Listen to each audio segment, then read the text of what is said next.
The doors of the Hollow Fang Tavern burst open, and the air inside changed in an instant. Every head turned.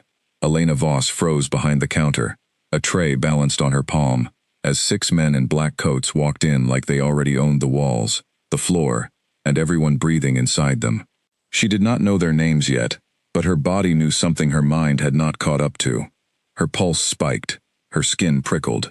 Somewhere deep in her chest, an old and unfamiliar instinct woke up and whispered one word: danger. The tallest of them moved to the private booth at the back without asking, the way a king moves through a room he considers already conquered. His eyes were pale gold, sharp enough to cut, and when they passed briefly over Elena, she felt it like a blade dragged across her skin. She did not know that this man was Draven Ashgrave, Alpha King of the Nightfall Pack, a man who had clawed his way to power through blood and fire only 3 years before, and who trusted almost no one outside the 5 men now sitting around him. Grace, the other waitress on shift, grabbed Elena's arm before she could move toward the booth. Her voice was a fast, frightened whisper. "Don't serve that table," she said. "Let Henry do it. Those are packmen. You can tell by how they walk, like the floor owes them something." Elena glanced toward the kitchen, where Henry, the tavern's owner, was elbow deep in a boiling pot and clearly unable to leave it. She looked back at the booth. One of the men, broad-shouldered with a scar through his eyebrow, was already staring at her, impatient, expecting service, expecting obedience. There was no version of tonight where she avoided that table. "I'll be fine," she told Grace, though she did not entirely believe it herself. She picked up her notepad and walked toward the booth, counting her own footsteps to keep her hands from shaking. Up close, the men were even more unsettling. They did not fidget the way ordinary customers did. They sat still, alert, like predators resting between hunts. Draven did not look up from the folded piece of parchment in his hand until she was standing directly beside the table. "What would you like to drink?" she asked, keeping her voice level. Draven's gaze lifted slowly, and for one heartbeat, something flickered behind his pale eyes, something that looked almost like recognition, though he could not have named it if asked. Then it vanished, replaced by the bored arrogance of a man used to being feared rather than questioned. He said something to the man beside him, low and fast, in a language Elena had never heard before, rough and ancient-sounding, full of hard consonants and rising tones. The other men laughed under their breath. Elena's stomach tightened, but she kept her expression neutral. She had waited enough difficult tables to know that reacting only invited more trouble. "Water," Draven finally said in plain English, as though granting her a favor by acknowledging her at all. The others ordered quickly, none of them looking at her twice, and Elena turned to leave, grateful to be dismissed. But as she walked away, she heard Draven murmur something else to his men, and this time one word rose above the rest, spoken with a curl of amusement in his voice. She did not understand the words, not consciously, yet somewhere behind her ribs something ancient stirred, uncoiling like a serpent waking from a long sleep, and for one strange second, the tavern's noise seemed to fade into silence, as though her body had understood exactly what he said, even if her mind had not yet caught the meaning. She delivered the drinks a few minutes later, hands steady, despite the strange, crawling feeling under her skin. Draven watched her the entire time, his golden eyes tracking every movement, cataloging her the way a soldier catalogs a battlefield. She felt exposed under that stare, more than she had ever felt from any ordinary man who had looked at her before. "Thank you," one of the younger men said quietly, almost apologetic, as though embarrassed by his companions. Elena gave him a small nod, and turned to leave the booth, but Draven's voice stopped her. "Stay a moment," he said, his tone light, almost playful, the way a man might speak to something he found mildly entertaining. "There is a game we like to play. My friend Nathan believes you are too plain to be worth a second glance. I believe he is wrong. Turn around and let us decide." Elena's spine went rigid. She turned back slowly, jaw tight, refusing to let her face show the heat rising in her chest. "I'm not here for games," she said evenly. "I'm here to work." Draven's mouth curved into something that was not quite a smile. "Of course," he said. "Forgive me." And then, as if the apology had never happened, he began speaking again in that same strange, ancient language, this time slower, each syllable deliberate, aimed directly at her like an arrow loosed from a bow. His men chuckled again, quieter this time, watching her reaction with something close to curiosity. Elena did not understand the words, not with her mind, but her body reacted as though she did. Heat rushed up her neck, her hands curled into fists at her sides. Somewhere in the deepest part of her, a voice that was not entirely her own whispered the meaning back to her, fragment by fragment, an insult wrapped in silk, a mockery, dressed as elegance, words meant to strip away her dignity while sounding, to anyone who did not understand them, almost like poetry. She did not know how she understood, she only knew that she did, and that the understanding terrified her more than the insult itself. Henry appeared from the kitchen just then, wiping his hands on his apron, sensing the tension the way any experienced tavern owner could. "Everything all right over here?" he asked, his eyes flicking between Draven's table and Elena's rigid posture. "Perfectly," Draven said smoothly, leaning back in his seat like a king surveying his court. "Your waitress is simply very interesting to watch." Elena forced her shoulders to relax, forced her voice into something calm and professional. "If there's nothing else, I have other tables," she said, and walked away before anyone could stop her again. In the back hallway, away from the noise of the tavern floor, she pressed her palm flat against the cool stone wall and closed her eyes, breathing hard. Her heartbeat refused to slow. The strange, crawling warmth beneath her skin refused to fade. And worst of all, fragments of that ancient language kept echoing in her mind. Words she should not have been able to translate. Words that felt less like something she had learned, and more like something she had always known. Buried deep, waiting for the right moment to surface. Grace found her there a few minutes later, concern written across her face. "You look like you saw a ghost," she said. "I'm fine," Elena lied, straightening up. "Just tired." But she was not fine, and some quiet, instinctive part of her knew it. She glanced toward the tavern floor, toward the booth where Draven Ashgrave sat laughing with his men, as though nothing unusual had happened at all, as though he had not just spoken words in a dead language to a woman he assumed could never understand them. He had no idea what he had just done. He had no idea who he had just spoken to. And Elena, standing alone in the hallway with her heart pounding and old unfamiliar words echoing through her mind, did not yet understand it herself either. All she knew was that something inside her had shifted tonight, something that had been sleeping for a very long time, and it was not going back to sleep quietly. Outside, clouds rolled low across the moon, and somewhere far beyond the tavern's walls, in the ancient halls of a pack that had once been ruled by a bloodline everyone believed extinct, an old woman named Marin woke suddenly from a dream she could not quite remember, her hand pressed to her chest. A single word caught on her lips, in a language almost no one alive still spoke. She did not know why. She only knew, with the certainty of a lifetime spent reading signs others missed, that something important had just begun, somewhere out in the dark, and that the world was about to change, in ways none of them were ready for. Back inside the tavern, Elena wiped down another table, her hands finally steady again, though the warmth beneath her skin still lingered like an ember refusing to die. She did not look toward Draven's booth again. She told herself she did not care what he thought, what he said, what game he wanted to play with a waitress he considered beneath his notice. But some quiet, growing part of her had already decided that the next time he opened his mouth to mock her, she would not simply walk away, and though she could not have explained why, or how, or where the certainty came from, she knew, with a strange and rising confidence, that she would understand every single word. The night was far from over, and neither, though none of them yet realized it, was the story that had just begun to unfold inside that small, ordinary tavern on the edge of nightfall territory. Draven ordered a second round not long after, and this time, he asked for Elena specifically, waving off Grace when she approached instead. Grace shot Elena a worried look before retreating, and Elena squared her shoulders and walked back toward the booth she had hoped to avoid for the rest of the night. The men had grown louder, more relaxed, the way men often did after a few drinks and the comfortable knowledge that no one in the room would dare challenge them. Draven, however, seemed sharper than before, not looser, watching Elena approach with an intensity that unsettled her more than his earlier mockery had. "You came back quickly," he said, tilting his head, eager to hear more of our little joke. "I'm here to take your order," she said, keeping her tone flat.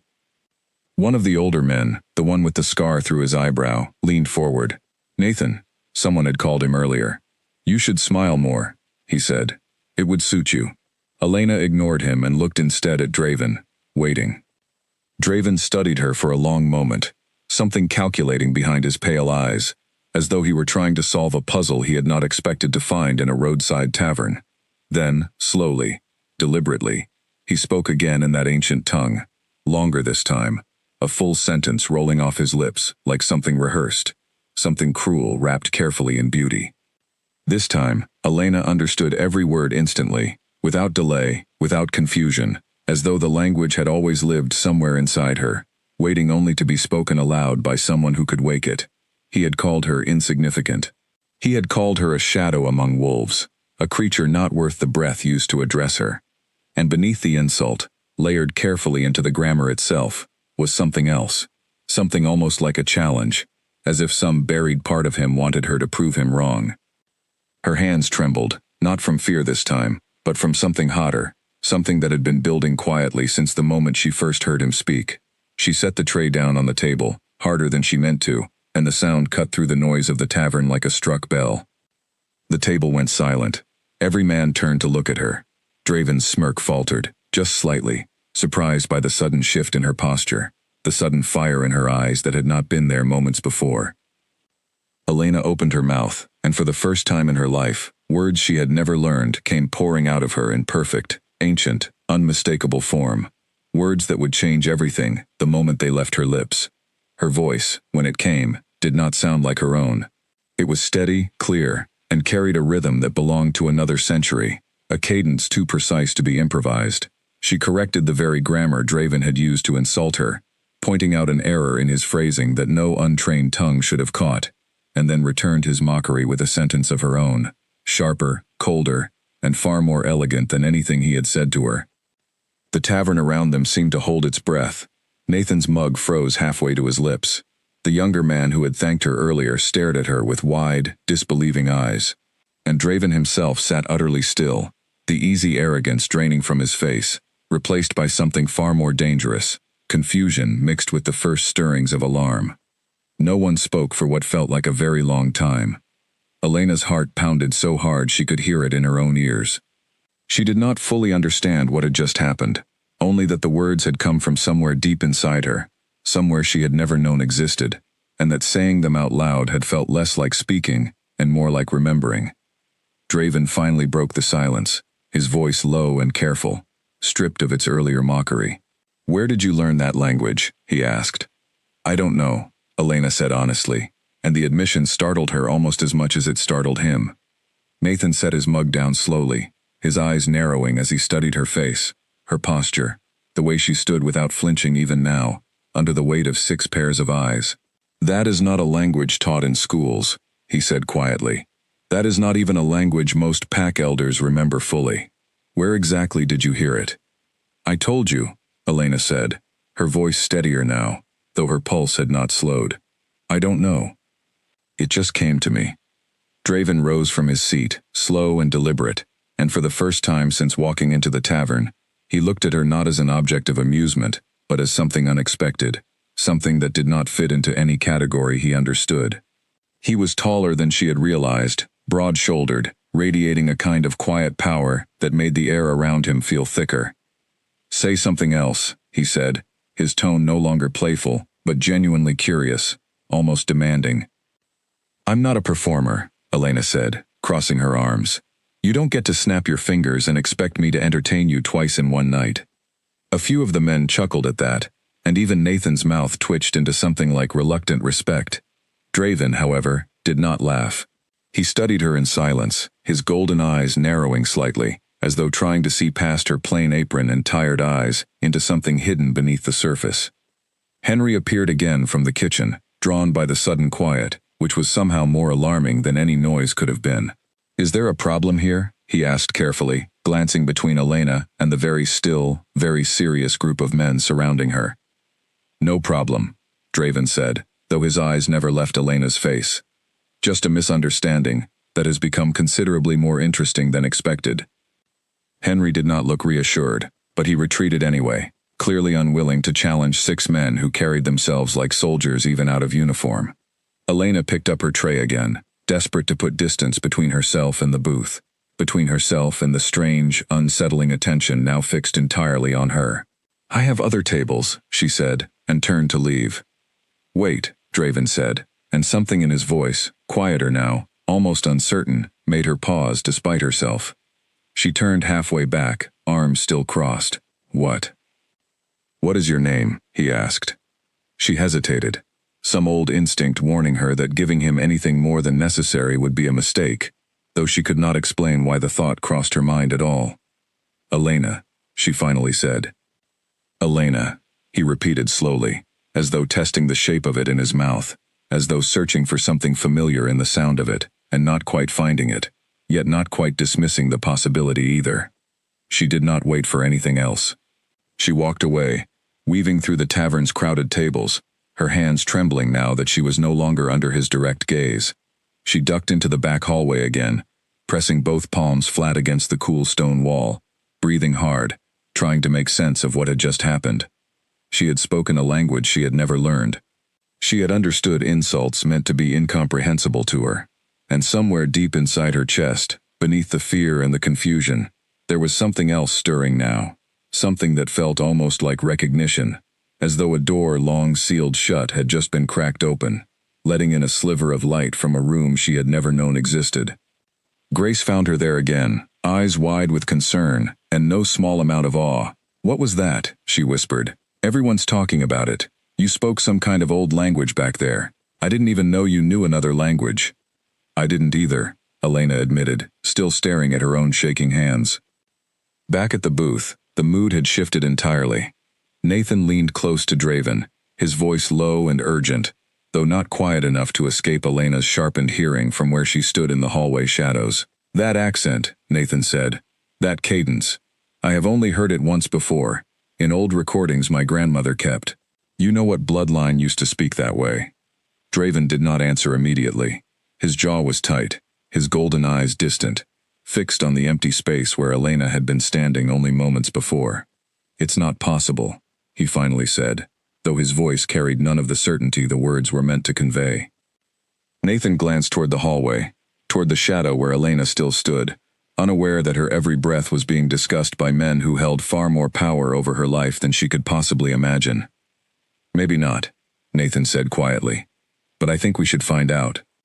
Draven said nothing more, but his eyes remained fixed on that empty doorway for a long, long time, as though something had shifted inside him too, something he did not yet have words for, something that felt dangerously close to a memory that was not entirely his own. Outside, the wind picked up, rattling the tavern's old windows, and somewhere far beyond the reach of the candlelight, the night grew darker, thicker, heavier, with the weight of secrets that had waited 20 long years to finally begin unraveling. Elena did not know it yet, standing alone in that narrow hallway with her heart still pounding, but the moment she opened her mouth and spoke words she had never learned, she had set something in motion that could not be stopped, something ancient and powerful and long buried, something that was about to change every single thing she thought she knew about who she was. 3 days later, a black car rolled through the gates of the Nightfall estate before sunrise, and Marin stepped out before the driver could even open her door, her cane tapping sharply against the gravel path. She had not slept properly since the dream that woke her the same night the tavern incident occurred, and she had spent every hour since then trying to convince herself it meant nothing. She had failed. Draven met her in the private study on the estate's second floor, a room lined with old books and older weapons, mementos of a pack history soaked in more blood than most people realized. He looked tired, the kind of tired that came from thinking too hard about something he could not solve. "You heard," he said, not really a question. Marin lowered herself into the chair across from his desk, resting both hands atop her cane. "Nathan called me the morning after," she said.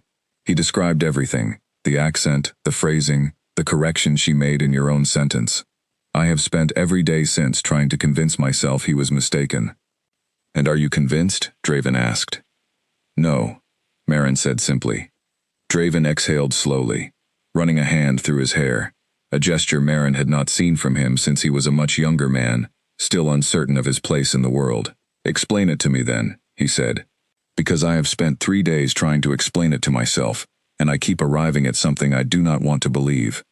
Marin studied him for a long moment before speaking. 20 years ago, she began, this pack was ruled by a different line, the Voss line, descendants of the first Luna ever recorded in our history. They were not simply leaders, they were the keepers of the old language, the ones who taught it, preserved it, passed it down through blood and memory rather than books. Because some things were never meant to be written where enemies could find them. I know the history, Draven said, impatient. Then you know what happened to them, Marin continued, undeterred. The coup that placed your father's line in power was not simply political, it was an eradication. Every member of the Voss bloodline was hunted, everyone but a single infant girl, smuggled out the night the palace fell, hidden so completely that even the ones who orchestrated the coup believed she had died with the rest of her family. Draven's jaw tightened. You think this waitress is that child? I think, Marin said carefully, that no one outside that bloodline has spoken the old tongue fluently in 20 years. I think the accent Nathan described, the specific correction she made in your grammar, matches records only a handful of us still living have ever studied. And I think your own wolf reacted to her presence in a way that should concern you far more than it apparently has. Draven's expression flickered, just slightly, betraying something he had clearly been trying to suppress since the moment he walked out of that tavern. What do you mean? He asked. Marin's eyes narrowed, sharp despite her age. Don't insult me by pretending you haven't noticed, she said. You have thought of nothing else for 3 days. Your beta tells me you asked about her twice more before finally admitting you wanted to see her again. That is not the behavior of a king mildly curious about an unusual waitress. That is the behavior of a wolf recognizing something his human mind has not yet caught up to. Draven said nothing for a long moment, staring instead at the old map of pack territories hanging on the far wall, at the borders redrawn 20 years ago in blood he had never personally spilled but had certainly benefited from. If she is who you think she is, he finally said, then everything my father built, everything I inherited, exists because her family was destroyed. Yes, Marin said quietly.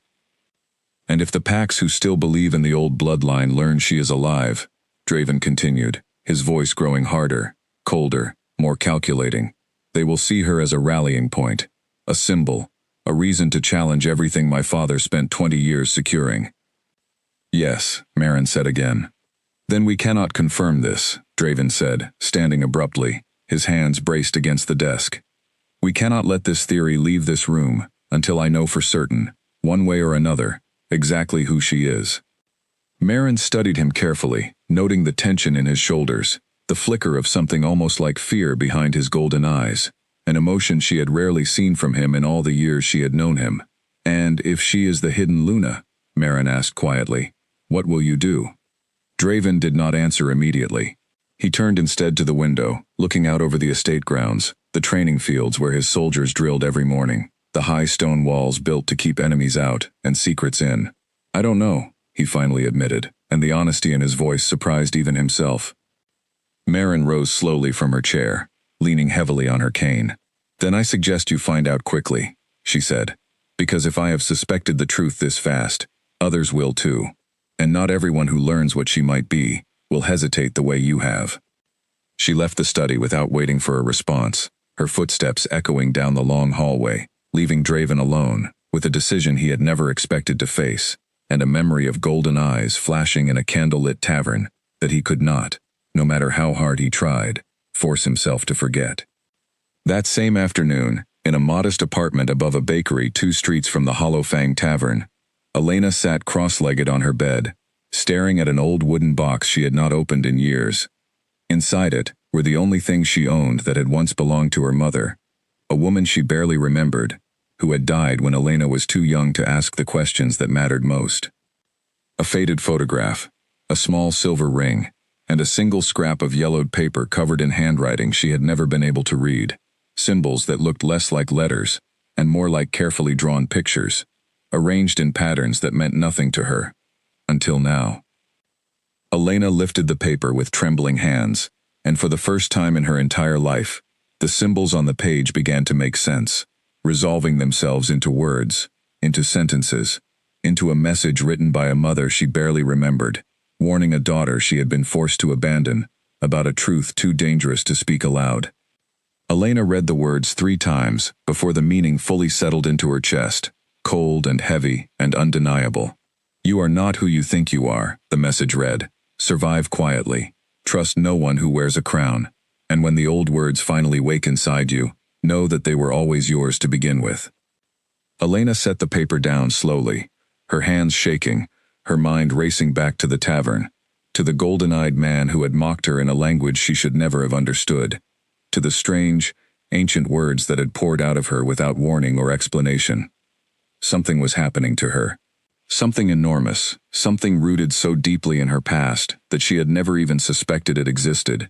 And somewhere across the city, in a stone estate surrounded by armed guards and old secrets, the very man who had humiliated her was now asking the exact same question she found herself asking now, staring down at a message from a mother who had known, long before Elena ever could, that this day was coming.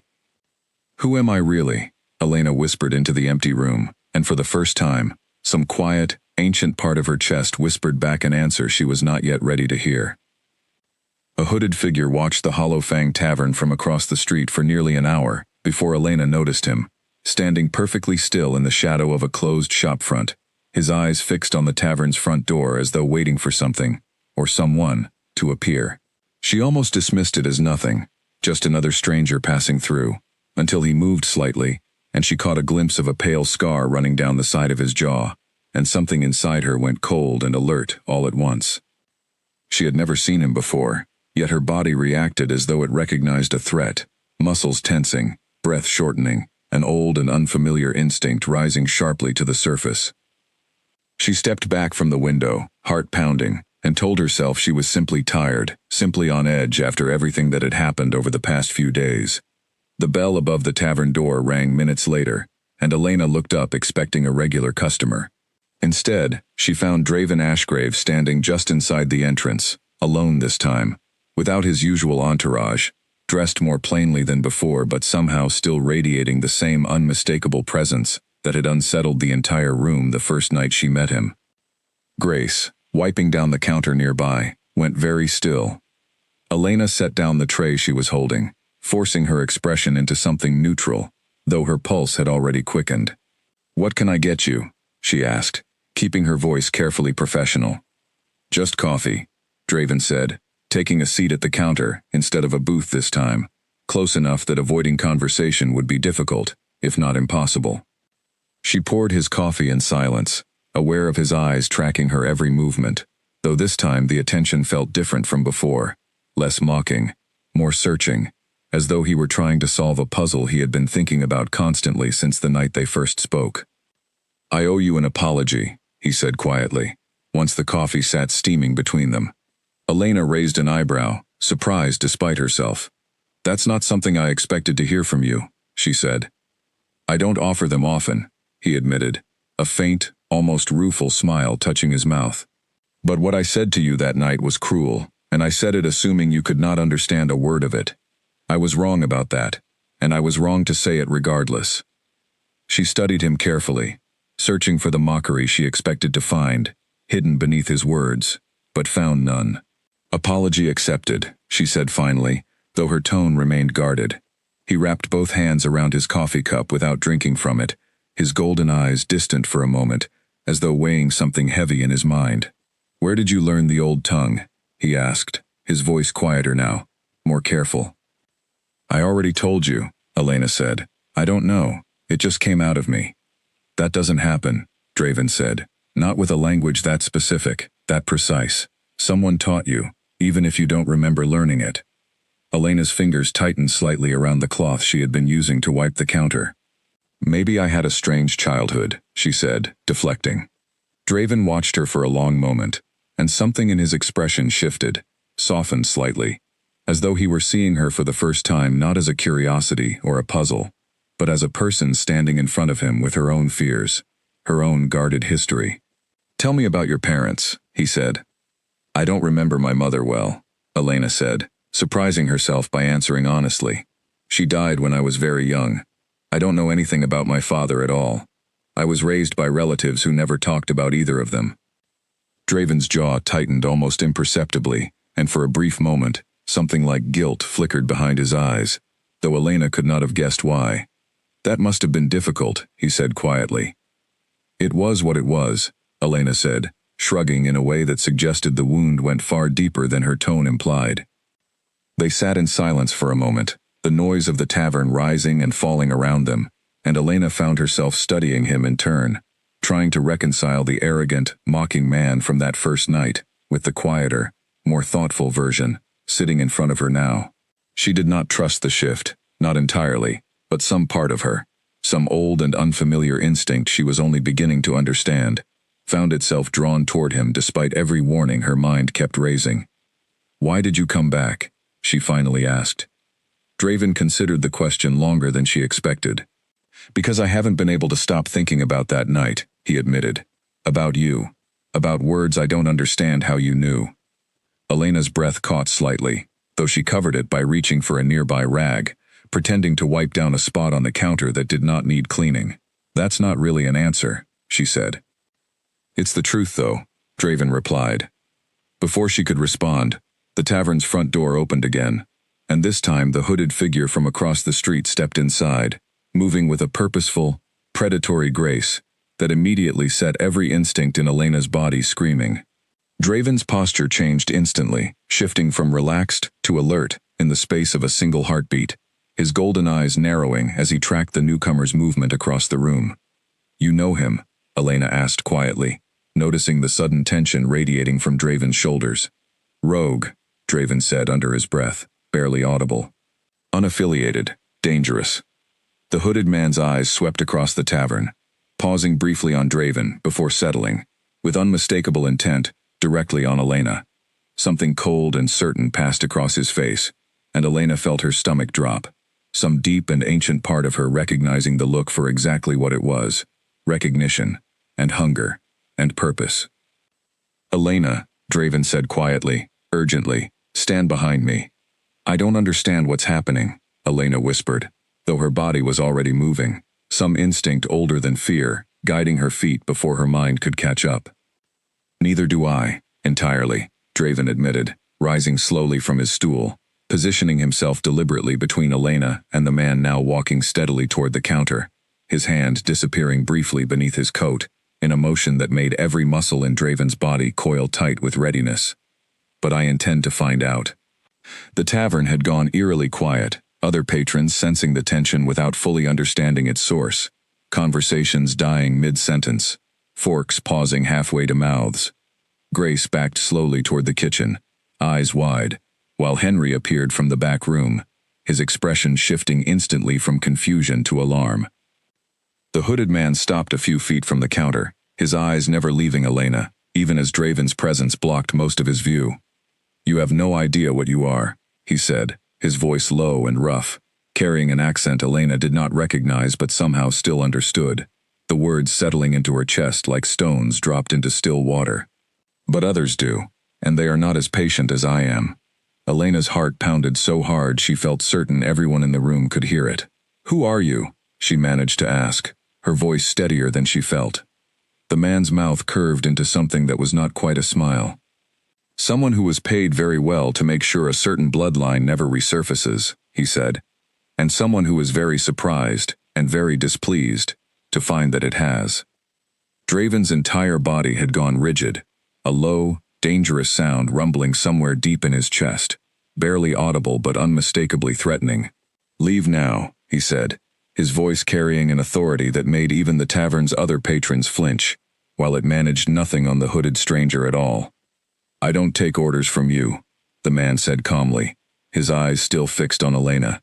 "Not anymore. Your father's coup only mattered, while his bloodline held the throne uncontested. Now that hers might still exist, the old loyalties are stirring again, and my employers want the loose end handled before it becomes a problem no one can control." Elena's blood ran cold, the words settling into her chest with terrible clarity, confirming every fear that had been building inside her since she first read her mother's hidden warning. Her bloodline, her existence, a threat someone considered worth eliminating. Draven's hands had curled into fists at his sides, his entire posture radiating barely restrained violence, though his voice, when he spoke again, remained eerily controlled. "This is your only warning," he said. Walk away now, or you will not walk away at all. The hooded man studied Draven for a long moment, weighing something in his mind, before finally taking a slow step backward, his eyes flicking one last time toward Elena, with an expression that promised this was far from over. "Enjoy your evening," he said quietly, and turned, walking calmly out of the tavern, as though nothing unusual had happened at all, leaving behind a room full of stunned silence and a fear that had settled deep into Elena's bones. The moment the door closed behind him, Elena's legs nearly gave out, and she gripped the edge of the counter to steady herself, her mind racing through everything that had just happened, everything the stranger's words had confirmed. Draven turned to face her immediately, his golden eyes searching her face with an intensity that made her breath catch despite the fear still coursing through her veins. "Are you hurt?" he asked, his voice low, urgent, stripped entirely of the arrogance she remembered from their first meeting. "I'm fine," Elena managed, though her voice shook slightly. What did he mean? What bloodline was he talking about? Draven hesitated, and in that hesitation, Elena saw something that frightened her more than the stranger's threats had. The unmistakable look of a man who already knew far more than he was willing to admit. "We need to talk," he said quietly. "Somewhere safer than here." Elena searched his face, torn between the instinct that told her to run and the growing, undeniable certainty that whatever truth he was hiding, she needed to hear it, no matter how dangerous the answer turned out to be. "Fine," she finally said. "But you're going to tell me everything." The back door of the tavern exploded inward, before Elena had even grabbed her coat, splinters of wood flying across the kitchen, as three men in dark clothing rushed through the opening, moving with the same unnatural speed and precision she had sensed from the hooded stranger only minutes before.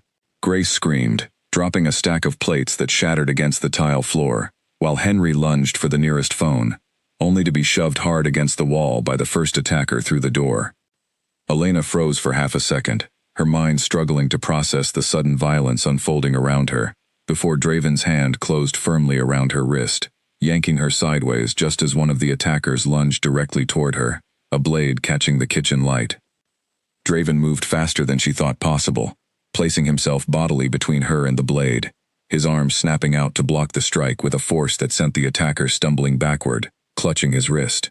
His face had changed, jaw sharper, eyes glowing with an intensity that was no longer entirely human, and for the first time, Elena understood, without needing anyone to explain it, exactly what kind of creature stood in front of her. "Get behind the counter," Draven snapped, shoving her toward the relative safety of the tavern's heavy wooden bar, just as a second attacker rushed him from the side. Elena stumbled backward, heart hammering, watching in stunned disbelief as Draven moved through the two remaining attackers, with a speed and brutality that seemed to belong to an entirely different world than the one she had lived in her entire life.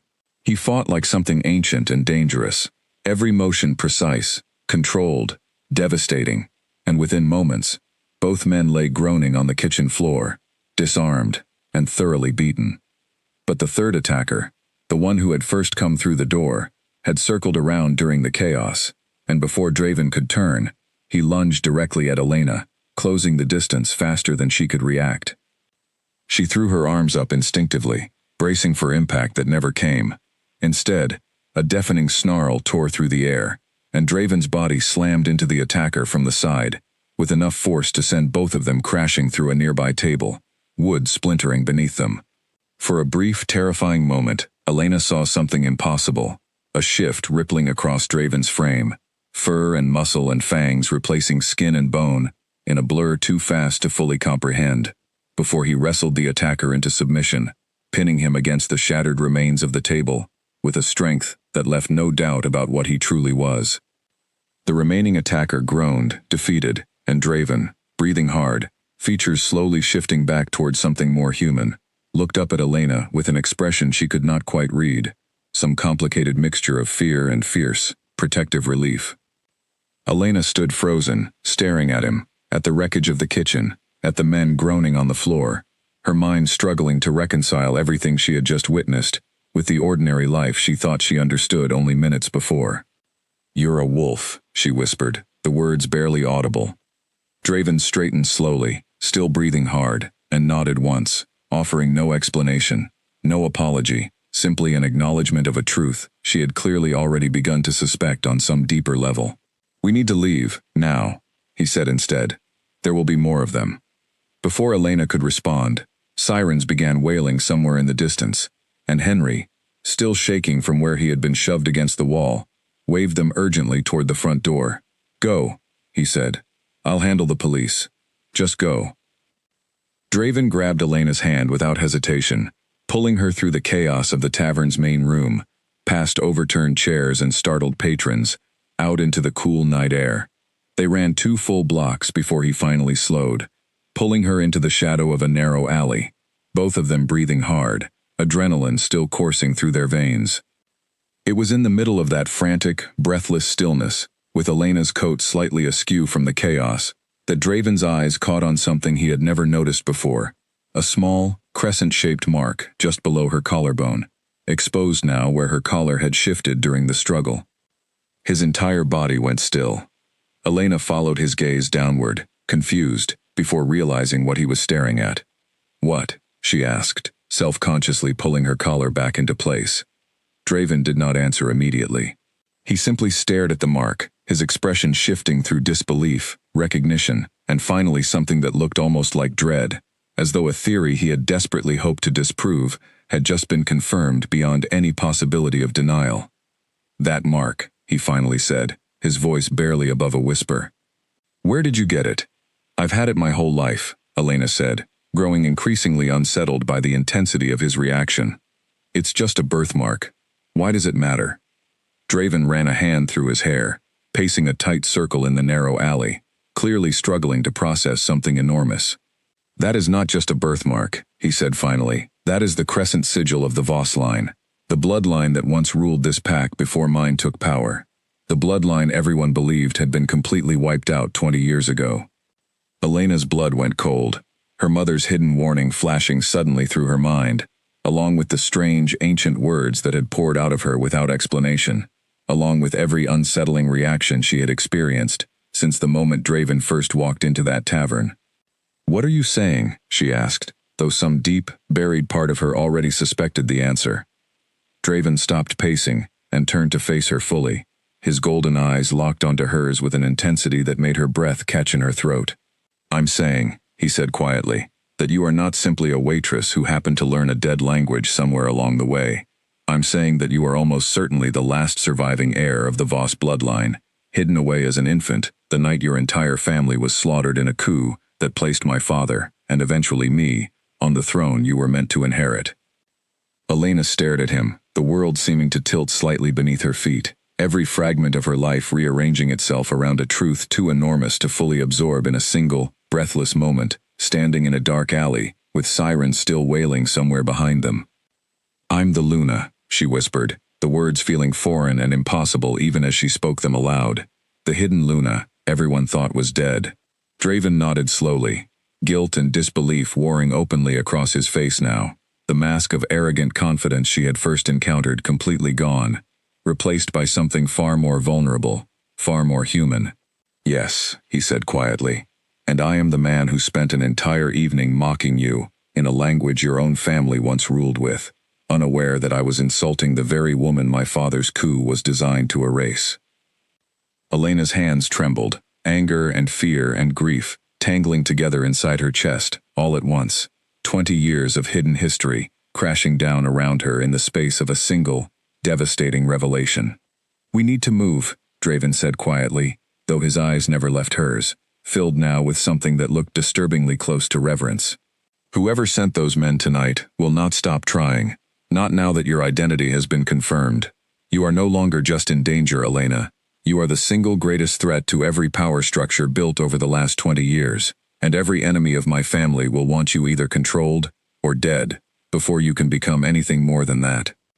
Elena looked down at the small crescent mark beneath her collar, the mark that had apparently been there her entire life, quietly waiting, like everything else about her hidden past, for the exact right moment to finally reveal the truth she had never known she was carrying. "Then I suppose," she said, her voice steadier than she felt, forcing herself to meet his gaze directly despite the chaos still roaring through her thoughts, "we had better figure out what happens next, before someone else decides that answer for us. A fist slammed against the reinforced door of the safe house at 3 a.m, and Elena bolted upright on the narrow cot where she had barely managed a few hours of restless sleep, her heart already racing before her mind had fully caught up with consciousness. Draven was on his feet instantly, positioned between her and the door, before she had even swung her legs over the side of the bed, tension radiating from every line of his body. "It's Nathan," a voice called from outside, low and urgent. "Open up." Draven relaxed slightly, though only slightly, and opened the door to reveal Nathan standing in the hallway, breathing hard, clearly having run the entire distance from wherever he had come from. "2 more attempts tonight," Nathan said without preamble, glancing briefly at Elena, before returning his attention to Draven. "1 near the tavern, 1 at her old apartment. Whoever wants her either dead or captured is not slowing down." Elena wrapped her arms around herself, the safe house's cold concrete walls doing nothing to ease the chill settling deeper into her chest with every piece of news. "How many people know about me now?" she asked. "Too many," Nathan admitted grimly. "Word travels fast in pack circles, especially word this significant. By tomorrow, every faction with an interest in Nightfall's throne will know the Voss bloodline survived." Elena's jaw tightened, 3 days of fear and confusion finally curdling into something sharper, something closer to anger. "And what exactly do all these factions want from me?" she asked, her voice edged with a bitterness she made no effort to hide. "To use me as a symbol, a weapon, a bargaining chip in some war I never asked to be part of." Draven turned to face her fully, something apologetic flickering behind his golden eyes, though Elena was in no mood to be soothed by expressions alone. "Some will want to use you," he admitted honestly. "Others will simply want you gone, permanently, so you can never become a rallying point against the current order." "And you," Elena said, crossing her arms, meeting his gaze directly despite the exhaustion pulling at every muscle in her body. "What exactly do you want from me, Draven? Because 3 days ago you humiliated me in front of an entire room for entertainment, and now suddenly you're risking your own safety to protect me. Forgive me if I struggle to understand which version of you I'm supposed to trust." The words landed harder than she expected, and she watched something shift across Draven's face, guilt settling into the sharp lines of his jaw. "That's fair," he said quietly. "I have no right to expect your trust after how we met. I was arrogant and cruel, and I said things I deeply regret, especially now that I understand exactly who I said them to." "That's not an answer," Elena pressed, refusing to let him deflect. "What do you want from me?" Draven was quiet for a long moment, and when he finally spoke, his voice carried none of the practiced confidence she remembered from their first meeting. "I don't fully know yet," he admitted. "Part of me recognizes an obligation, a debt owed to a bloodline my own family destroyed to gain power. Part of me wants to protect you simply because it feels wrong, on some fundamental level, to let anything happen to you now that I know the truth." "And what about the throne?" Elena asked, her voice quieter now, though no less pointed. "Because if I really am who you say I am, then by every old law your pack once followed, that throne belongs to me, not you. Does that thought concern you at all, Draven? Or are you simply hoping to keep me controlled, and grateful enough not to challenge you for it?" Nathan shifted uncomfortably near the doorway, clearly unprepared for the sudden intensity of the conversation unfolding in front of him. But Draven did not look away, did not flinch from the accusation, though something pained flickered behind his eyes. "I won't pretend that thought hasn't crossed my mind," he said honestly. "It would be a lie to say otherwise. But I am telling you now, in front of my own beta, that I have no intention of manipulating you into silence, or gratitude, or anything else that serves only my own position. If the old laws say the throne is yours, then that is a conversation we will have honestly, when you are ready to have it, not one I intend to avoid or manufacture in my favor." Elena studied him carefully, searching for any hint of deception, any sign that his words were simply another performance meant to keep her compliant and unaware. She found none, though the uncertainty of that realization unsettled her almost as much as outright dishonesty would have. "I don't want your throne," she finally said, though the words felt strange leaving her mouth, still foreign, still impossible to fully believe applied to her at all. "I didn't grow up knowing any of this. I didn't grow up learning how to lead a pack, or speak an ancient language, or survive assassination attempts in back alleys. 3 days ago I was pouring coffee and worrying about rent. I don't know how to be whoever you think I am." "Nobody expects you to become that person overnight," Nathan said gently, speaking for the first time since delivering his initial warning. "But like it or not, Elena, the world outside this room already knows what you are. Hiding from that truth now will not make it disappear.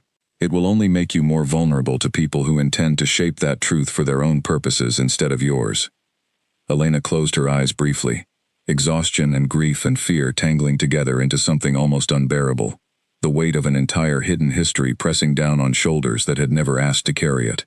When she opened her eyes again, some of the earlier anger had settled into something steadier, more resolved.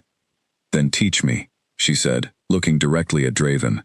"If I'm going to survive whatever comes next, if I'm going to have any say at all in what happens to me, I need to understand exactly what I am, and exactly what that means. Not hidden away in some safe house, waiting for other people to decide my future for me." Draven held her gaze for a long moment, something like respect settling into his expression alongside the guilt that still lingered there. "All right," he said quietly. "Then we start today." Nathan glanced between them, something unreadable passing behind his eyes, before he cleared his throat and stepped back toward the door. "I'll double the guard rotation," he said, "and I'll reach out to Marin. If anyone can teach her the history properly, it's her."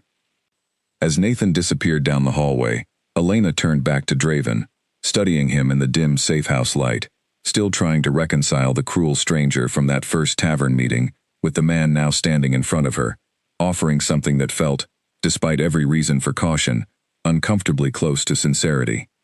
"Why does it matter to you?" she asked quietly. "This insistence on doing right by me now? You could simply keep me hidden, keep me quiet, keep the throne exactly where it currently sits. No one would question it." Draven's expression softened slightly, something vulnerable flickering behind the golden intensity of his eyes. "Because the moment I saw that mark on your collarbone," he said quietly, "something inside me recognized you, in a way I still don't fully understand. My wolf did not simply see a threat to protect that night in the tavern kitchen. It saw something else entirely, something I have spent 3 days trying very hard to explain away, and failing completely." Elena's breath caught slightly, understanding the weight behind his words, even without him needing to explain them further. Some old, buried instinct inside her own chest, responding to the admission, with a warmth she was not yet ready to name or trust. "That doesn't change what happened between us," she said carefully, though her voice had lost some of its earlier sharpness. "You still humiliated me.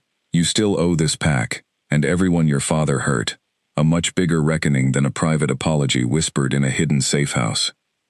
"I know," Draven said simply, "and I intend to make that reckoning public, formally, in front of the entire pack, in the exact language I used to wrong you. But that conversation requires preparation, allies, and considerably more safety than we currently have. For now, survival comes first." Elena nodded slowly, the exhaustion finally catching up with her fully, now that the adrenaline had faded, leaving behind only a bone-deep weariness and the strange, unsettling awareness that her entire life had irreversibly changed course in the span of a single week. "Fine," she said quietly. "Survival first, everything else after." Draven nodded, and for the first time since the chaos began, something like fragile understanding settled quietly between them. Neither trust nor certainty, but perhaps, finally, the beginning of both. A knife embedded itself in the wooden post beside Elena's head, close enough that she felt the wind of it against her cheek, and she spun around, breath catching, to find Marin standing several feet away, arms crossed, expression utterly unapologetic. "You are still moving too slowly," Marin said flatly. "If that had been aimed correctly, instead of deliberately missed, you would already be dead." Elena yanked the knife free from the post, her hands trembling slightly, more from frustration than fear at this point, 3 days into training having worn down most of her initial terror into something closer to exhausted determination. "You could warn me before you do that," she said. "An enemy will not warn you," Marin replied simply, settling onto a nearby bench with the same brisk efficiency she brought to everything else. "That is rather the point of training you now, while the stakes remain somewhat lower than they will become." They stood in a private courtyard deep within the Nightfall estate, walls high enough to block outside view, guards positioned at every entrance since the attempts on Elena's life had only escalated over the past several days.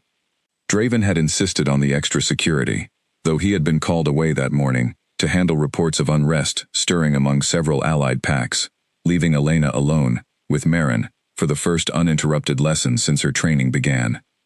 Again, Marin said, rising from the bench and retrieving the knife from Elena's hand. This time, watch my shoulder, not my hand. The hand only follows what the shoulder has already decided. Elena nodded, resetting her stance, forcing her breathing to steady despite the ache settling into muscles unused to this kind of physical demand. Marin threw again, slower this time, deliberately, and Elena managed to sidestep cleanly, the blade thudding harmlessly into the post behind her. Better, Marin said, something almost approving in her tone. Now, again, but this time in the old tongue. Call the warning as you move. Elena hesitated only briefly before the words came, unbidden, but familiar now, in a way that still unsettled her every time it happened, ancient syllables rolling off her tongue with an ease that felt less like learning and more like remembering something buried deep beneath years of ordinary life. Marin's eyebrows rose slightly, clearly impressed despite her carefully neutral expression. Your accent still needs work, Marin said, though her tone carried genuine warmth beneath the criticism. But the instinct is there, exactly as I suspected it would be. Blood remembers what the mind forgets, Elena. That is precisely why your mother's bloodline was considered so dangerous, to eliminate completely. The knowledge itself lives inside you, waiting only for circumstances to draw it back to the surface. Elena lowered the knife, breathing hard, studying the old woman carefully. Tell me about her, she said quietly. My mother, you knew her family, didn't you? Marin's expression softened slightly, decades of careful composure cracking just enough to reveal something like genuine grief underneath. I knew her mother, your grandmother, quite well, she said. She was Luna before the coup, wise and fierce in equal measure. Your own mother was still young when everything fell apart, barely older than you are now, forced to flee with an infant in her arms, while everyone she loved was slaughtered behind her. Elena's throat tightened, grief for a family she had never truly known, settling heavily into her chest. How did she survive? Elena asked. How did I survive? There was a network, Marin said quietly. Loyalists who refused to accept the coup's outcome, who smuggled your mother out through territories no one thought to search, who helped her disappear so completely that even the men hunting her eventually believed she and her child had both perished. She lived quietly for years afterward, always watching, always afraid, until illness eventually took her, when you were still far too young to understand what she had sacrificed to keep you safe. Elena sat down heavily on the nearby bench, the knife forgotten in her lap, the weight of an entire hidden history pressing down on her chest with renewed force. Why didn't she tell me? Elena asked. Why did she let me grow up not even knowing? Because knowledge is dangerous, Marin said simply. And because a child who does not know what she is cannot accidentally reveal it before she is ready to protect herself. Your mother made an impossible choice, Elena, sacrificing your knowledge of your own heritage in exchange for your survival. I imagine that decision haunted her every single day she was forced to keep it from you. Before Elena could respond, the courtyard gate swung open sharply, and Nathan strode through, expression grim, several guards trailing behind him with weapons already drawn. Marin rose immediately, sensing the shift in atmosphere before Nathan even spoke. We have a problem, Nathan said without preamble. Oliver Kestrel has requested an audience with the king. He's already on his way here, and he's bringing considerably more soldiers than diplomatic protocol typically allows. Marin's expression darkened considerably. Oliver Kestrel, she said, turning briefly to explain for Elena's benefit, leads one of the largest rival packs bordering our territory. His family has coveted Nightfall's throne for generations, and if he has learned about Elena's existence before we were ready to control that information, his visit is almost certainly not diplomatic in nature. Elena's stomach dropped. He knows about me, she asked. We have to assume so, Nathan said grimly. Word of the attacks near the tavern has already spread through several allied territories. It was only a matter of time before someone with real resources started asking the right questions. Where is Draven? Elena asked, rising quickly from the bench, adrenaline already sharpening her focus despite the exhaustion of hours of training.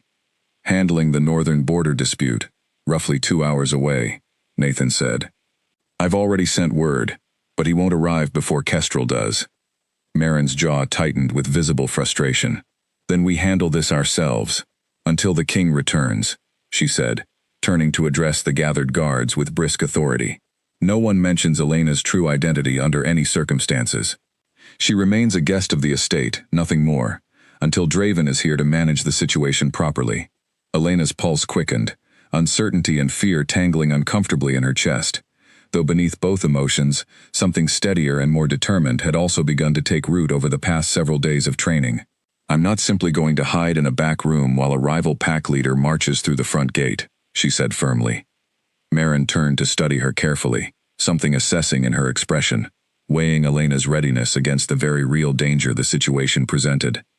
You are far from prepared to reveal yourself publicly, Marin said honestly, but perhaps observing from a controlled distance would serve you better than blind ignorance. Come, quietly, and say nothing unless I indicate otherwise. Elena nodded, following Marin and Nathan swiftly through the estate's inner corridors, her heart pounding with a mixture of fear and fierce, unfamiliar resolve. Whatever Oliver Kestrel wanted, whatever danger his sudden arrival represented, she was done being someone others decided things for, entirely without her knowledge or input. They reached a shadowed alcove overlooking the estate's main receiving hall, just as the great doors swung open, and a tall, broad-shouldered man strode inside, flanked by a dozen armed soldiers, his expression carrying the same predatory confidence Elena remembered far too clearly from her first encounter with Draven weeks ago, before everything had changed so completely. Oliver Kestrel's sharp eyes swept across the hall, calculating, searching, until they paused, deliberately, unmistakably, on the shadowed alcove where Elena stood watching, as though he somehow already knew exactly where to look, and exactly what he was looking for. Elena's blood ran cold, every instinct screaming that this confrontation, whatever form it eventually took, had already begun the moment he stepped through those doors, and that hiding from it any longer was no longer a choice she was going to be allowed to make. Oliver Kestrel crossed the receiving hall in a dozen unhurried strides, ignoring Nathan entirely, ignoring the guards positioned at careful intervals along the walls, his gaze fixed unwaveringly on the shadowed alcove where Elena stood frozen beside Marin. There is no need to hide, he called out, his voice carrying easily across the vast stone hall, smooth and confident in a way that made Elena's skin crawl. I already know exactly who you are. Marin stepped forward quickly, placing herself directly in Oliver's path before he could advance any closer. This is a private estate, Kestrel, she said sharply. You have no standing to make demands here, diplomatic courtesy or otherwise. Oliver's mouth curved into a thin, humorless smile. I'm not here to make demands, Marin, he said. I'm here to offer protection to someone the current regime has proven remarkably incapable of keeping safe. 3 assassination attempts in a single week is hardly a reassuring track record, wouldn't you agree? Elena's hands curled into fists at her sides, anger flaring hot and immediate, despite the fear still tangled beneath it. She stepped out from the alcove before Marin could stop her, refusing to remain hidden while a stranger discussed her safety as though she were an object to be bargained over, rather than a person capable of speaking for herself. I don't need your protection, she said, her voice steadier than she felt, carrying clearly across the hall. Oliver's sharp eyes settled fully on her now, something calculating and hungry flickering behind his gaze, as he studied her with the same predatory assessment she remembered from Draven's very first evening in the tavern, though somehow this felt colder, more transactional. Elena Voss, he said slowly, savoring the name like a man confirming a long-held suspicion. The old bloodline lives after all. Fascinating. How do you know my name? Elena demanded. News travels quickly among those who have waited 20 years for exactly this possibility, Oliver said smoothly. My own family opposed the coup that placed Draven's father on the throne, though we lacked the strength to prevent it. We have spent 2 decades waiting for a legitimate claim to resurface, one that could finally challenge the current order with proper authority behind it. Imagine my surprise to learn that claim has been quietly hidden inside Nightfall territory this entire time, working as a waitress, completely unaware of her own significance. Elena felt Marin's hand tighten warningly on her arm, a silent reminder to choose her words carefully, though the anger building inside her chest made caution increasingly difficult to maintain. And what exactly do you want from me? Elena asked, echoing the same question she had once posed to Draven, though this time delivered with far less uncertainty and far more steel.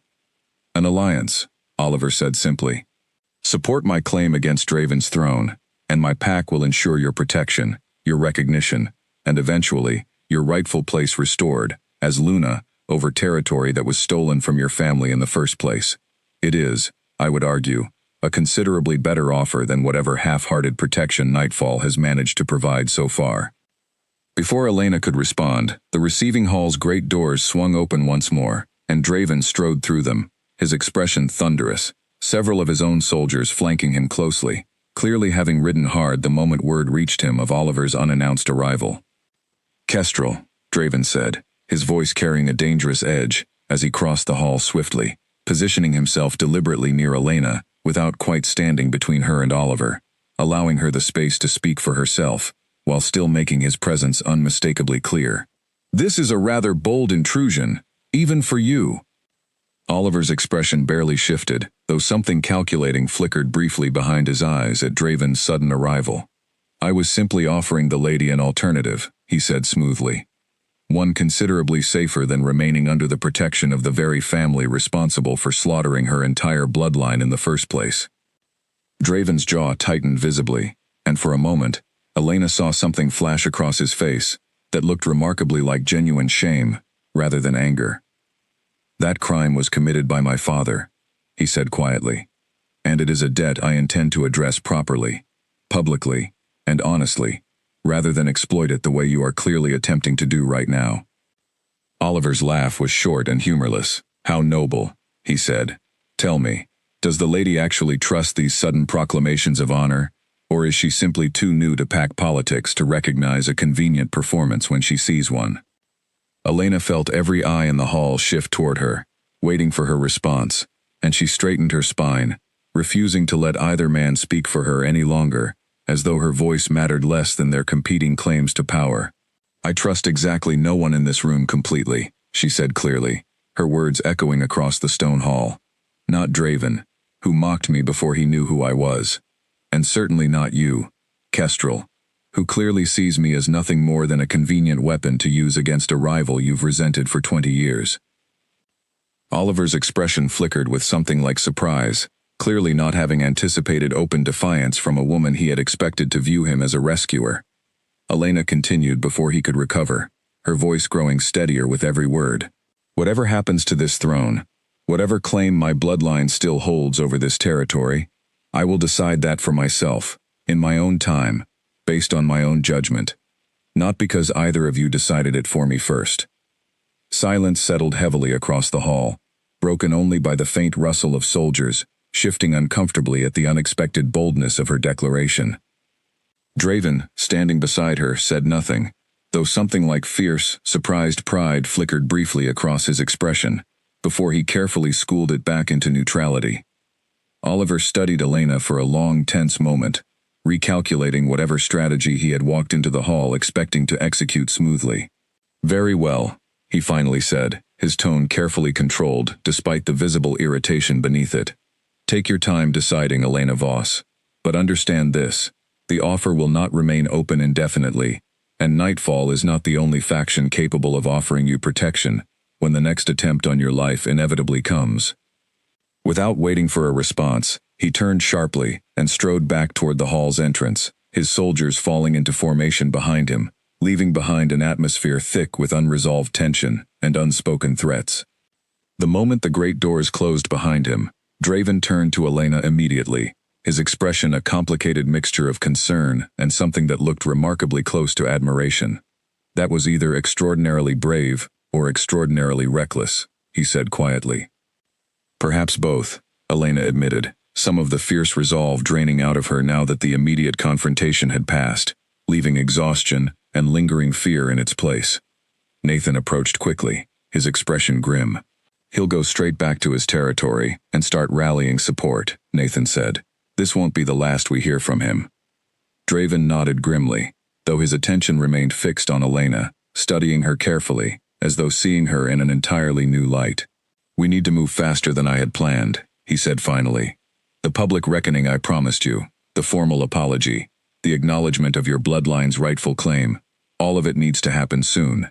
before Kestrel or anyone else has the chance to control that narrative before we do. Elena met his gaze steadily, exhaustion warring with a growing cautious determination settling into her chest. Then let's stop waiting, she said. Because if I'm going to stand in front of your entire pack and claim whatever identity actually belongs to me, I want it to happen on my terms, not because Oliver Kestrel forced our hand first. Draven held her gaze for a long moment, something unspoken passing between them, before he finally nodded, the decision settling firmly into place. Then we begin preparations tonight, he said. Because whatever comes next, Elena, I intend to make certain you walk into it as ready, and as protected, as I can possibly make you. The great hall of the Nightfall estate had never held so many people at once, every seat filled, every wall lined with pack members, who had traveled from distant corners of the territory, the moment word spread that Draven Ashgrave intended to make a formal announcement concerning the long-lost Voss bloodline. Elena stood behind a heavy curtain at the edge of the raised dais, her heart pounding so violently she felt certain everyone in the packed hall could hear it despite the distance separating them. You look terrified, Marin observed quietly, adjusting the deep green fabric of Elena's formal attire with practiced efficiency. I am terrified, Elena admitted. Good, Marin said, surprising her. Fear means you understand exactly how much this moment matters. Numbness would concern me considerably more. Beyond the curtain, Draven's voice carried clearly across the hall, steady and commanding, addressing his assembled pack with none of the arrogance Elena remembered from their first meeting weeks ago. 20 years ago, he said, his words echoing off the high stone ceiling. This pack was built upon a foundation of violence against a family that never deserved the fate they were given. My father orchestrated that violence. I inherited the throne it produced. And for 3 years, I ruled without fully reckoning with the debt that inheritance carried. A murmur rippled through the crowd, uncertain, tense, clearly unprepared for such open acknowledgement from a king who had never before publicly questioned his own legitimacy. That reckoning begins tonight, Draven continued, his voice unwavering despite the visible weight of the words. Weeks ago, I encountered a woman I believed to be nothing more than a tavern waitress, and I treated her with a cruelty I am deeply ashamed of, mocking her in a language I assumed she could never understand. I was wrong on every count. She understood every word, because that language belongs to her by birthright, far more legitimately than it ever belonged to me. Elena's breath caught, as Marin gently guided her toward the curtain's edge, signaling that her moment had arrived. Ready, Marin whispered. No, Elena admitted honestly. But I'm doing it anyway. She stepped through the curtain onto the dais, and the entire hall fell into stunned silence, hundreds of eyes fixing on her simultaneously as she crossed to stand beside Draven, spine straight, chin lifted despite the trembling she fought hard to keep hidden beneath her calm exterior. This is Elena Voss, Draven announced, his voice carrying clearly across the transfixed hall. The last surviving heir of the bloodline my father's coup was designed to erase completely. She carries the crescent mark of her ancestors. She speaks the old tongue fluently, without formal training, exactly as the historical records describe true heirs of that line always have. And she deserves an apology, not only from me, but from this entire pack, for 20 years spent building power atop her family's destruction. Draven turned to face Elena fully then, and to the audible shock of everyone gathered in the hall, lowered himself slowly to one knee before her, his head bowed in a gesture of submission Elena had never expected to witness, not from a man who carried himself with such natural, unshakable authority. He spoke then, not in English, but in the old tongue, the very language he had once used to humiliate her, now transformed entirely into an instrument of formal, binding apology, each word deliberate and precise, carrying weight. Elena felt settled deep into her chest even before Marin, standing just behind her, quietly translated the meaning, for the benefit of those gathered who could not understand the ancient words themselves. He asks forgiveness, Marin translated softly, for wielding a language that was never his to weaponize. He acknowledges the throne he holds exists because of violence done against her family, and he offers, formally, before witnesses, to relinquish any claim over her, submitting instead to whatever judgment the rightful heir chooses to render. A stunned silence gripped the hall, hundreds of pack members watching their king kneel before a woman none of them had known existed only weeks before, the ancient words hanging heavy in the air, binding and irreversible in ways that transcended simple spoken apology. Elena stared down at him, emotions tangling violently in her chest. Weeks of fear and grief and cautious, growing trust, converging into a single, overwhelming moment she had never imagined she would face. She thought of her mother's hidden warning, "Trust no one who wears a crown," and she thought of everything that had happened since, the humiliation, the danger, the slow unraveling of a truth that had reshaped her entire understanding of who she was. She thought, too, of the man kneeling in front of her now, not the arrogant stranger from that first tavern encounter, but someone who had fought for her, protected her, and was now publicly surrendering his own power in front of his entire pack, rather than continue benefiting from a wrong he refused to ignore. "Rise," she finally said, her voice carrying clearly across the silent hall, steadier than she believed herself capable of in that moment. Draven lifted his head, searching her expression carefully, uncertain what judgment she intended to deliver. "I do not accept your throne," Elena continued, loud enough for every corner of the hall to hear clearly. "Not tonight, and perhaps not ever, because power seized through violence, then surrendered through guilt, is not the same as power earned through trust freely given. What I accept is your apology, offered honestly, in the language it was owed, in front of witnesses who deserve to understand exactly what happened here 20 years ago." A ripple of surprised murmurs swept through the crowd, clearly unprepared for a resolution that neither claimed the throne outright, nor rejected the apology entirely. "But," Elena continued, her voice growing firmer, "I will not remain hidden either.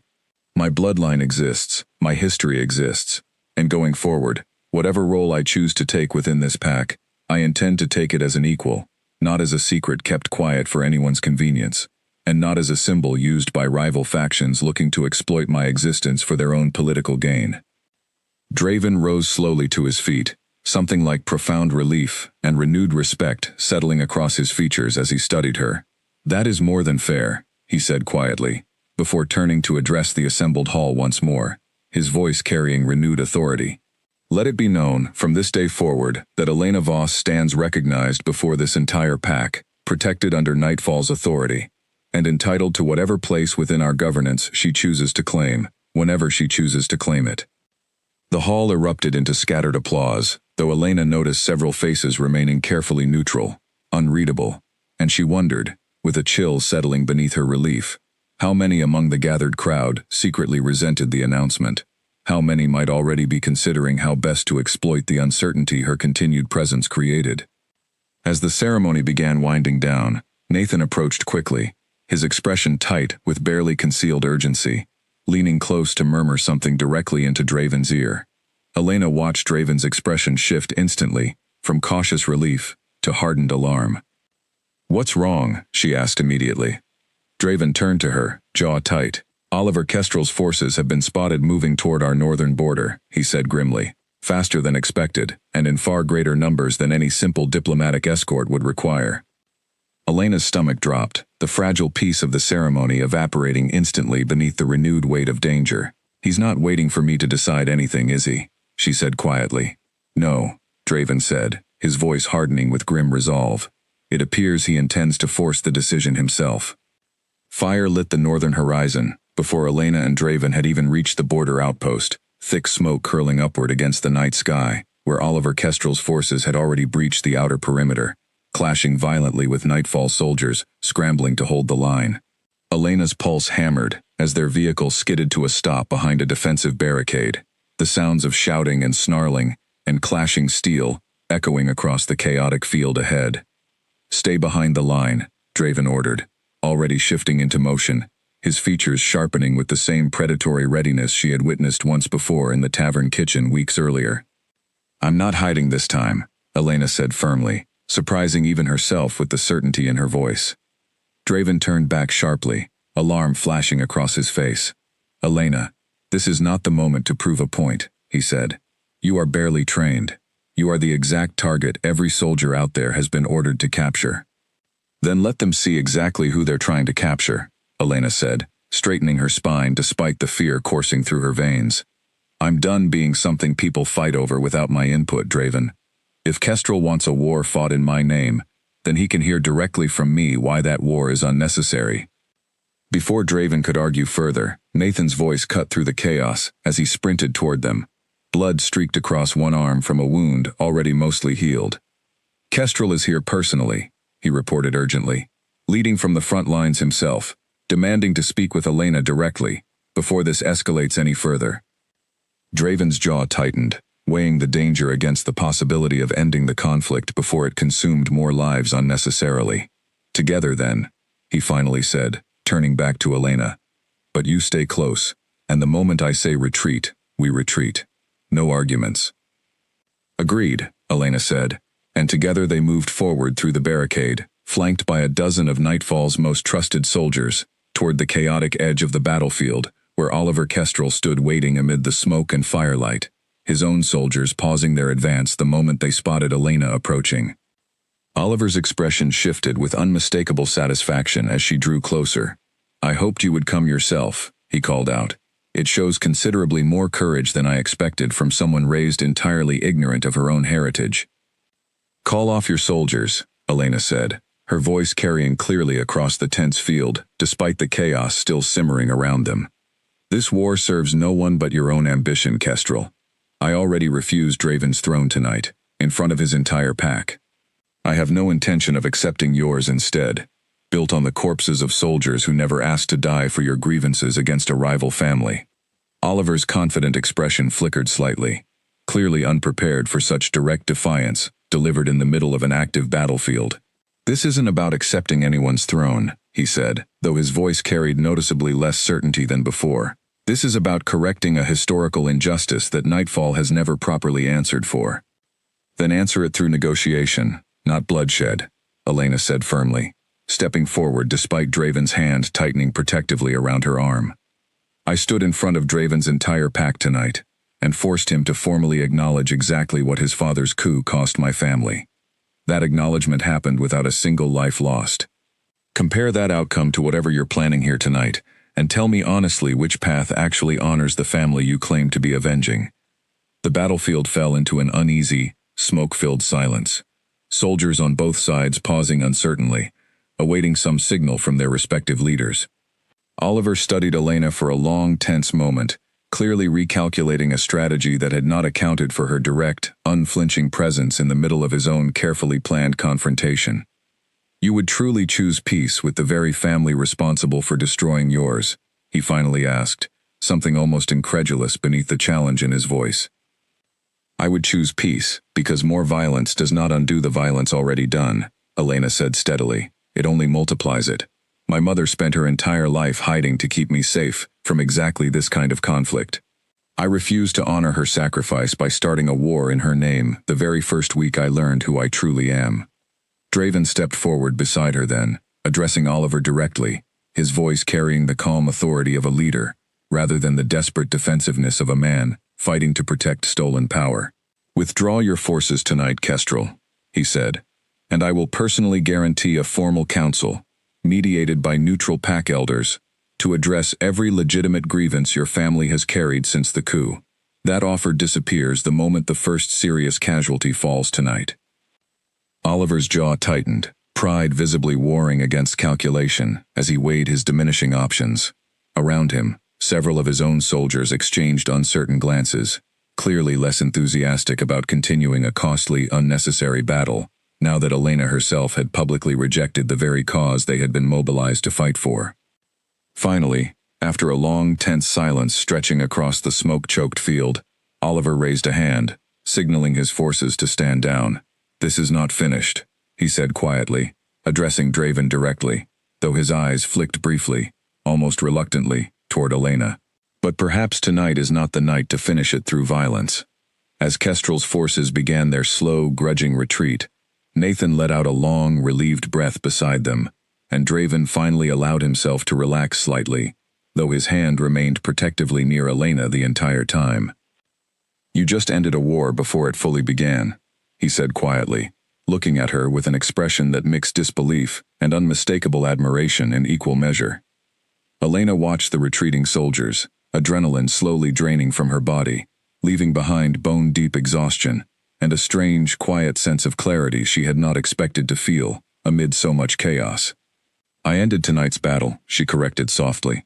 Whatever comes next, whatever council forms, whatever grievances Kestrel still carries, that work is only beginning. Draven nodded, understanding settling into his expression as he turned to face her fully, the smoke and dying firelight casting long shadows across the battlefield behind them. Then we begin that work together, he said quietly, not as king ruling alone, and not as Luna hidden away, but as equals, exactly as you demanded that first night in front of my entire pack. Elena studied him for a long moment, weeks of fear and grief and cautious, hard-won trust, settling finally into something steadier, something that felt, for the first time since this entire impossible journey began, remarkably close to hope. Equals, she repeated softly, testing the weight of the word. Around them, the Nightfall soldiers began the slow work of tending wounds and clearing the battlefield. The immediate danger passed, though both of them understood clearly that greater challenges still waited ahead, councils to convene, grievances to properly address, an entire hidden history to finally bring fully into the light, after 20 long years buried beneath silence and fear. But for tonight, standing together amid the smoke and dying firelight, the waitress, who had once been humiliated in a language she was never supposed to understand, and the king, who had unknowingly insulted the very woman meant to stand beside him, finally allowed themselves a single quiet moment of peace, earned honestly, at last, through truth rather than power, and through respect rather than command. The hidden Luna was hidden no longer, and whatever came next, she intended to face it fully seen, fully heard, and entirely on her own terms.